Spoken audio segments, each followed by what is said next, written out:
In today's video, I'm going to teach you how to automatically open downloads in Chrome. If you want Chrome to handle downloaded files differently, there's a quick setting you should know about.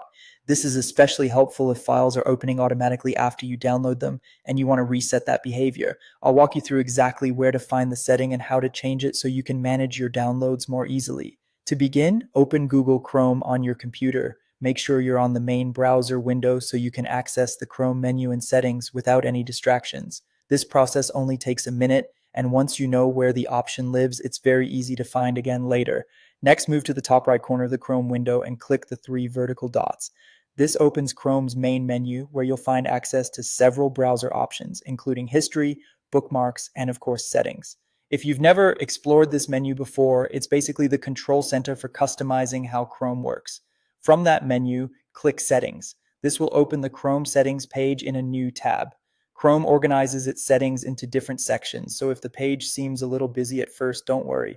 We're heading to a very specific area related to downloaded files. Once you're in Settings, look to the left-hand menu and click Downloads.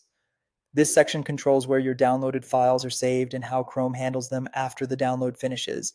It's the place to go whenever you want to adjust download-related behavior. Now find the section labeled Open Certain File Types automatically after downloading. If you see file types listed there, that means Chrome is currently set to automatically open those types of downloads as soon as they finish. To clear that behavior, click the Clear button next to that section. After you click Clear, Chrome will remove the automatic opening preference for those file types. That means future downloads of those files will download normally instead of launching right away. This can give you a little more control and can also help prevent files from opening before you're ready. That's all there is to it. You've now updated Chrome's download behavior through the Settings menu. If you ever need to revisit this, just return to Settings, open the Download section again, and review the automatic file opening area. Thanks for watching, and that's how to automatically open downloads in Chrome.